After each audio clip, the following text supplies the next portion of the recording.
اس کی انجیل 13واں باب 24ویں آیت سے سنیے۔ کلام مقدس میں یوں مرقوم ہے، مگر ان دنوں میں اس مصیبت کے بعد سورج تاریک ہو جائے گا اور چاند اپنی روشنی نہ دے گا، اور آسمان سے ستارے گرنے لگیں گے، اور جو قومیں آسمان میں ہیں وہ ہلائی جائیں گی، اور اس وقت لوگ ابن آدم کو بڑی قدرت اور جلال کے ساتھ بادلوں میں آتے دیکھیں گے۔ اس وقت وہ فرشتوں کو بھیج کر اپنے برگزیدوں کو زمین کی انتہا سے آسمان کی انتہا تک چاروں طرف سے جمع کرے گا۔ اب انجیر کے درخت سے ایک تمثیل سیکھو۔ جو ہی اس کی ڈالی نرم ہوتی اور پتے نکلتے ہیں، تم جان لیتے ہو کہ گرمی نزدیک ہے۔ اسی طرح جب تم ان باتوں کو ہوتے دیکھو تو جان لو کہ وہ نزدیک بلکہ دروازے پر ہے۔ میں تم سے سچ کہتا ہوں کہ جب تک یہ باتیں نہ ہو لیں، یہ نسل ہرگز تمام نہ ہوگی۔ آسمان اور زمین ٹل جائیں گے لیکن میری باتیں نہ ٹلیں گی۔ لیکن اس دن یا اس گھڑی کی بابت کوئی نہیں جانتا، نہ آسمان کے فرشتے، نہ بیٹا، نہ باپ۔ خبردار، جاگتے اور دعا کرتے رہو، کیونکہ تم نہیں جانتے کہ وہ وقت کب آئے گا۔ یہ اس آدمی کا سا حال ہے جو پردیس گیا ہوا ہے، اور اس نے گھر سے رخصت ہوتے وقت اپنے نوکروں کو اختیار دیا، یعنی ہر ایک کو اس کا کام بتا دیا، اور دربان کو حکم دیا کہ جاگتا رہے۔ پس جاگتے رہو، کیونکہ تم نہیں جانتے کہ گھر کا مالک کب آئے گا، شام کو یا آدھی رات کو یا مرغ کے بانگ دیتے وقت یا صبح کو۔ ایسا نہ ہو کہ اچانک آ کر وہ تم کو سوتے پائے۔ اور جو میں تم سے کہتا ہوں وہی سب سے کہتا ہوں کہ جاگتے رہو۔ یہ ہمارے خدا یسوع مسیح کی انجیل ہے۔ اے مسیح تیری تعریف ہو۔ تشریف رکھیے۔ خداوند کا شکر کرتے ہیں کہ خداوند نے ہمیں یہ پرفضل موقع دیا ہے کہ ہم آج کی اس عبادت میں سب جو ہے وہ شریک ہو سکیں۔ بلا شبہ میں یہ ایمان رکھتا ہوں اور آپ بھی اس ایمان پہ قائم ہیں کہ جب تک خدا گھر نہ بنانے والے کی محنت، آپ کا یہاں آنا جو ہے وہ ممکن ہوتا ہے اس کے فضل کے وسیلے سے۔ آپ کا اس کی حضوری میں آنا ہوتا ہے اس امید کے وسیلے سے کہ جس امید سے آپ یہ سمجھتے ہیں کہ میں خدا کے گھر میں جا کر اس کی عبادت کروں گا، اس سے برکت پاؤں گا اور دوسروں کے لیے بھی برکت کا وسیلہ یا باعث بنوں گا۔ یہ ایک امید کی بات ہے۔ امید کبھی کبھی جو ہے وہ کمزور پڑ جاتی ہے، اور کبھی کبھی یہ امید جو ہے وہ بڑی طاقتور ہوتی ہے۔ کمزور امید کو مردہ امید بھی کہا جا سکتا ہے، اور طاقتور جو ہوتی ہے اس کو زندہ امید بھی کہا جاتا ہے۔ آج چونکہ ایڈونٹ سیزن کا آغاز ہو چکا ہے، اور دعائیا گروپ کے ساتھ ہم نے ان ساری باتوں کو جاننے کی کوشش کی کہ جو روایتی طور پر بھی ہیں اور الہی طور پر بھی ہیں۔ گیتوں کی صورت میں بھی ہم نے ان باتوں کو سیکھا، اور جو ہے وہ باتوں کے وسیلے سے بھی، تواریخی حقائق کے وسیلے سے بھی ہم نے ان باتوں کو جو ہے وہ سیکھا ہے۔ یہ ساری باتیں جو آج کے دن کے حوالے سے، یعنی آمد کے پہلے اتوار کے حوالے سے آپ تک پہنچائی گئی اس عنوان کے تحت ہے جس کو ہم امید کہتے ہیں، کہ ہم نے اپنی امید کو چھوڑنا نہیں ہے۔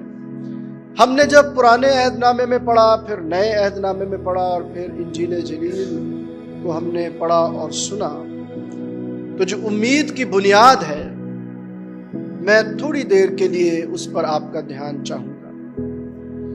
اس بنیاد پر ہی آپ اپنی امید، بلکہ زندہ امید کی عمارت کو تعمیر کر سکتے ہیں۔ کیونکہ آج تھوڑا سا ٹائم جو ہے وہ بڑھ گیا ہے، لیکن اتنا بھی بڑا نہیں ہے جتنا بیاہ شادیوں میں بڑھ جاتا ہے۔ ایسا ہوتا ہے نا، بیاہ شادیوں میں لوگ 5-5 گھنٹے ہالوں میں گزار دیتے ہیں اور زرک برک کپڑے پہن کے آ جاتے ہیں، تیاریوں کے ساتھ۔ لیکن خدا کی حضوری میں ہم اس طرح کی نہ تیاری کرتے ہیں، نہ اس طرح کا ٹائم جو ہے وہ، تو یہ امید کس قسم کی پھر ہوتی ہے؟ جو لوگ اپنے آپ کو یہ سمجھ کر خدا کی حضوری میں آتے ہیں کہ میں کہاں پر جا رہا ہوں؟ بادشاہوں کے بادشاہ کی حضوری میں جا رہا ہوں، خداوندوں کے خدا کی حضوری میں جا رہا ہوں، اور رات کو سوتے ہوئے ٹی شرٹ پکڑی اور پہن کے، اور دل میں یہ سوچا خدا کپڑوں کو نہیں دیکھتا، دلوں کو دیکھتا ہے۔ جو دل میں ہوگا وہی، جو دل کے اندر پہناوا آپ نے سوچا وہی آپ پہن کے آ جائیں گے۔ تو پھر تو بات وہی ہے نا کہ آپ کا ظاہر بتائے گا کہ آپ کا باطن کیسا ہے۔ درخت اپنے پھلوں سے، تو میری آپ سے یہ التجا رہتی ہے اور آج بھی ہے کہ زندہ امید کو پانا ہے کہ جو بنیاد کے 2 لفظ میں آج آپ کے سامنے رکھوں گا اس پر آپ نے توجہ کرنی ہے، دھیان لگانا ہے۔ 11 بجنے والے، لیکن کوشش ہوگی کہ جلدی جلدی میں ان چیزوں کو آپ تک پہنچا پاؤں۔ تمہید میں نے یہ اس لیے باندھی تاکہ ہم یہ جان پائیں کہ ہمارا پہلا قدم جو ہے وہ کس جانب بڑھے گا۔ جب آپ کے پاس خدا کی زندہ امید ہوگی تو آپ کے قدم سلامتی کے ساتھ آگے بڑھیں گے۔ زندہ امید نہیں ہے تو پھر کیسے بڑھیں گے وہ بھی ہم دیکھیں گے۔ کلام مقدس میں آپ میرے ساتھ نکال لیجئے یہ جو آپ نے یسایہ کی کتاب کا 64واں باب اور اس کی پہلی 9 آیات کی تلاوت سنی ہے۔ 9ویں آیت کے آخر میں 4 لفظ ہیں۔ 4 کو 2 کے ساتھ تقسیم کریں گے تو باقی کتنے بچ جائیں گے؟ وہ 2 میں آپ کو بعد میں بتاؤں گا، لیکن یہ 4 میں ابھی آپ کو بتا رہا ہوں۔ وہ 4 لفظ کیا ہے؟ یسایہ کیا کہتا ہے؟ ہم سب تیرے لوگ ہیں۔ یہ 5 ہو گئے ہیں۔ ہم سب تیرے لوگ ہیں، ہم سب تیرے لوگ ہیں، ہم سب تیرے لوگ، تیرے لوگ۔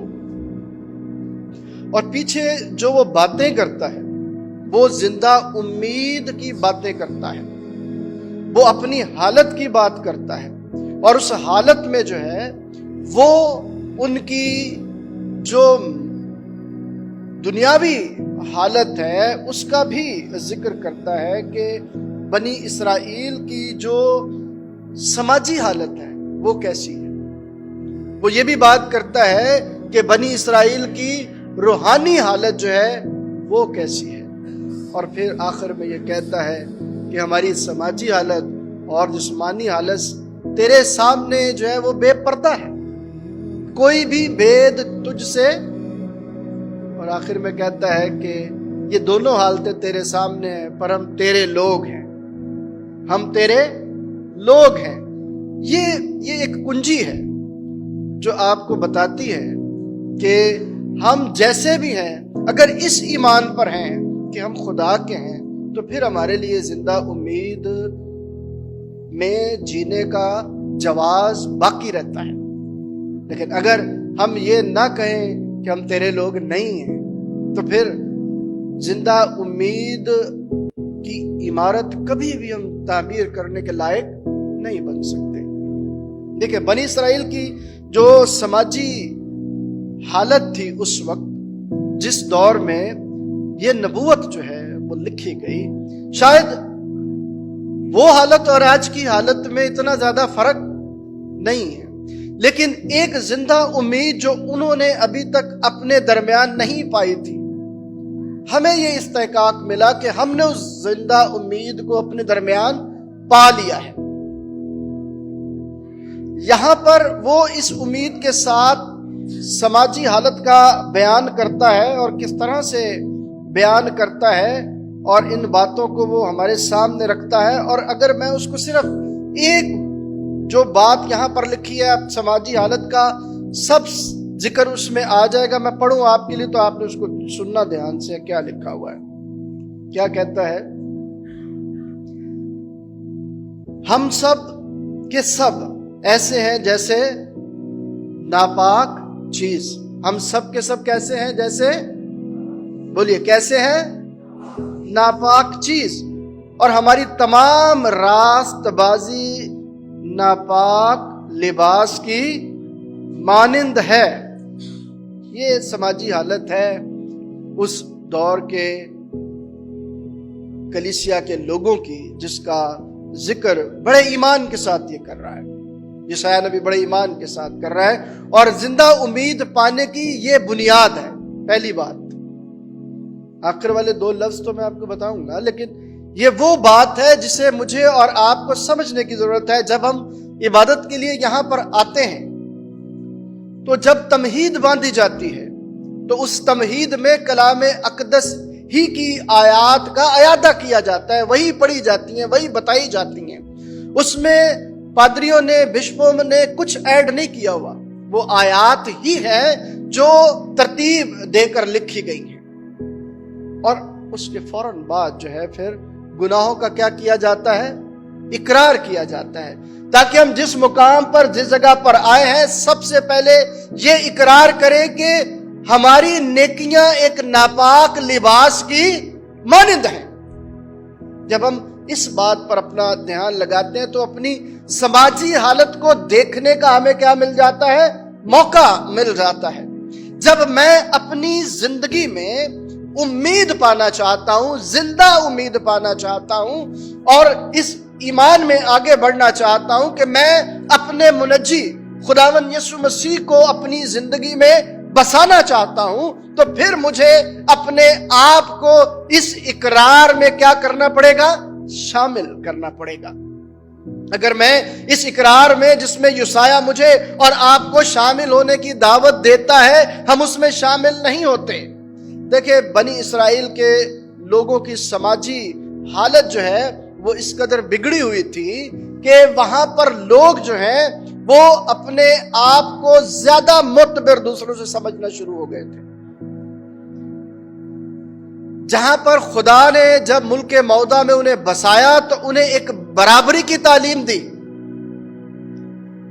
اس سے پہلے بھی جب اس ملک میں انہیں بسانا تھا، تو انہیں کوڈ آف کانڈکٹ دیا گیا، انہیں لا دیا گیا. رات میں اسی کا خیال رکھو. اور کئی ہزار سال پہلے کی یہ بات ہے کہ خداوندوں کے خدا، لشکروں کے رب نے یہ انسان کو سکھا دیا کہ تو اپنے پڑوسی سے اپنی مانند محبت رکھ.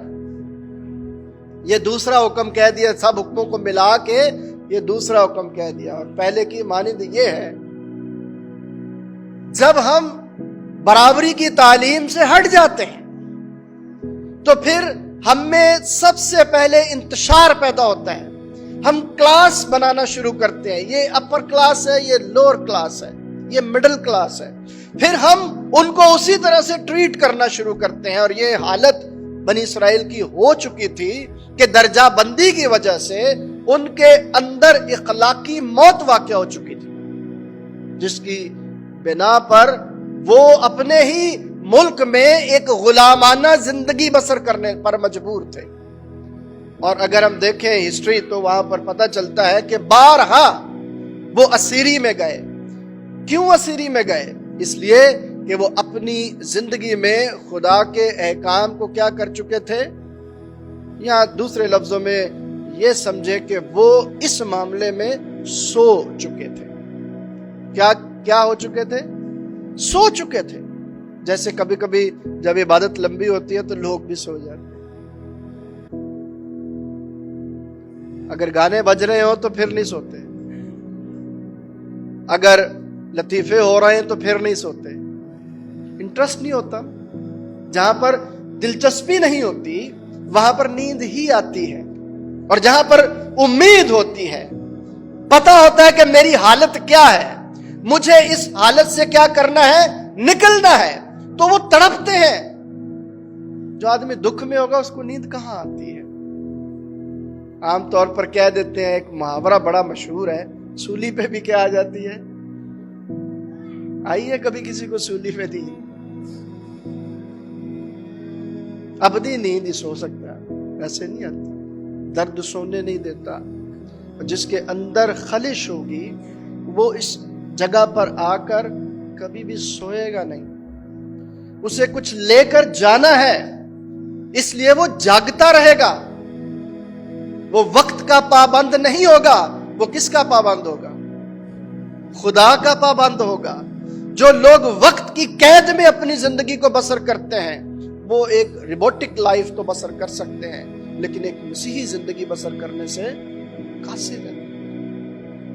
یہ حالت تھی وہاں پر بھی کہ انہوں نے اپنی زندگی میں خدا کو جو ہے وہ پس پشت ڈالا ہوا تھا اور اپنی ذات کو آگے رکھا ہوا تھا، جس کی وجہ سے جب خدا نے ان سے یہ وعدے کیے ہوئے تھے کہ اگر تم میرے حکموں پر عمل کرو گے تو اس ملک میں تم کیا ہوگے؟ سرفراز۔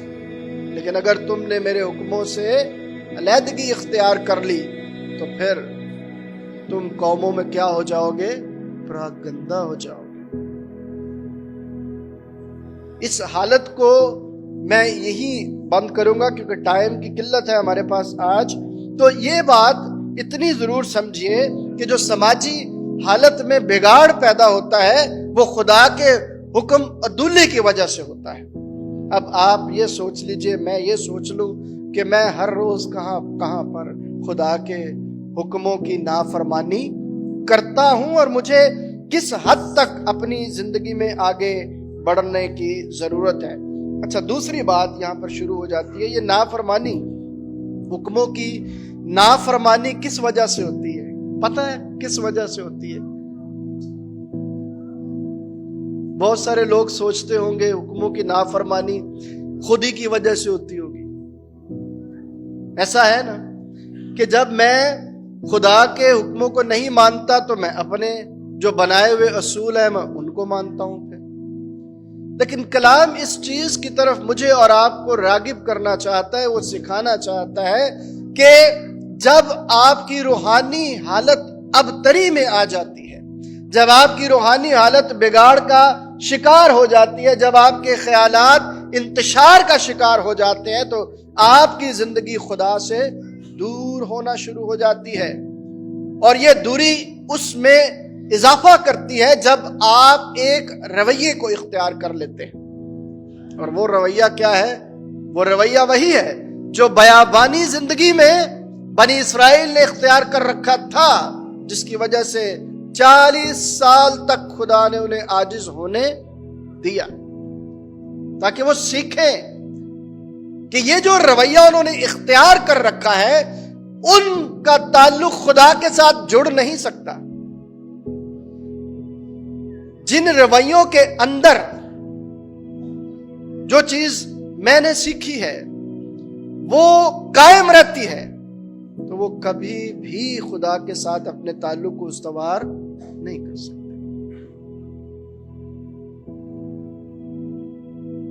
جب میں اپنی ذات کو اگنور کروں گا تو کیا ہوگا، اور جب میں اپنی ذات کو اولیت دوں گا تو کیا ہوگا؟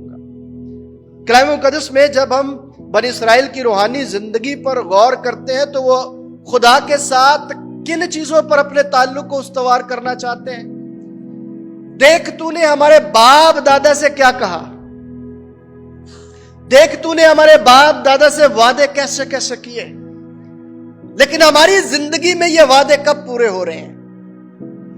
ہماری زندگی میں کب وعدے پورے ہوں گے؟ ہمیں تو بادشاہت بخشی گئی ہے لیکن ہم تو اسیری میں ہیں۔ تو نے ہمارے ساتھ یہ کیا کیا؟ تو وہ شکوے اور شکایتوں کے وسیلے سے خدا کے ساتھ اپنے تعلق کو کیا رکھنا چاہتے ہیں؟ قائم رکھنا چاہتے ہیں۔ لیکن میرے عزیزو، خدا کے ساتھ شکوے اور شکایتیں کر کے ہم اپنے تعلق کو کبھی بھی بنا نہیں سکتے۔ یوسایا کیا کہتا ہے، یوسایا کس طرح سے اس تعلق کو قائم رکھنا چاہتا ہے، دیکھیے کیا کہتا ہے۔ وہ 8ویں آیت کا یہ حصہ ہے، 8ویں آیت، تو بھی اے خداوند تو ہمارا باپ ہے، ہم مٹی ہیں اور تو ہمارا کمہار ہے، اور ہم سب کے سب تیری۔ تو بھی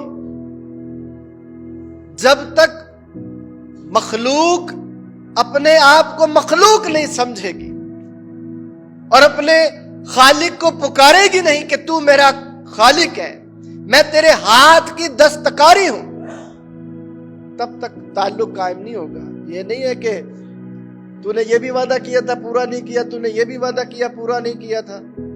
بھائی جو تو نے وعدے کیے تھے وہ پورے کیے۔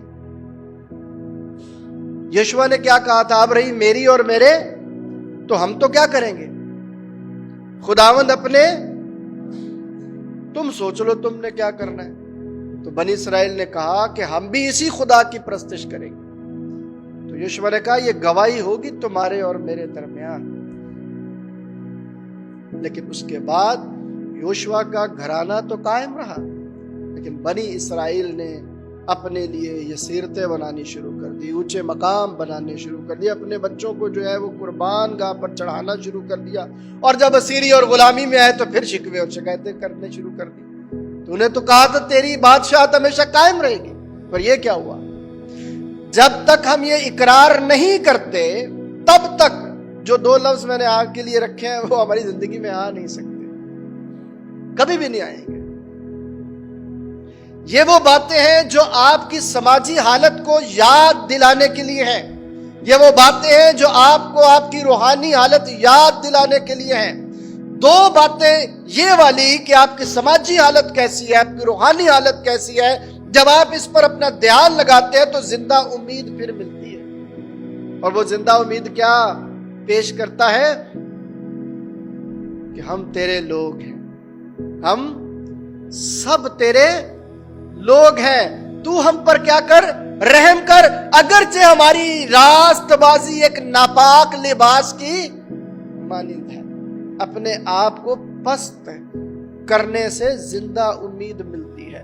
میرے ساتھ ذرا آ جائیے، جو انجیل جلیل کی تلاوت آپ نے سنی، اقرار ہم نے سیکھا۔ اگر ہم نے اپنی روحانی جسمانی حالت کو بہتر کرنا ہے، اپنے تعلق کو خدا کے ساتھ بنانا ہے، تو ہم نے کیا کرنا ہے؟ پہلے نمبر پر اقرار کرنا ہے کہ ہاں مجھ سے یہ کیا ہوا ہے، گناہ ہوا ہے۔ تو بھی اگر میں گنہگار ہوں تیرے پاس آیا ہوں کہ تو میرا خالق ہے، تو میرا کمہار ہے، اگر مجھ جیسے برتن میں کمی کمزوری میری وجہ سے آئی ہے تو تو ہی ہے جو اس کو درست کر سکتا ہے۔ تو یہ ہمیں زندہ امید کی طرف پش کرتی ہے، دھکیلتی ہے۔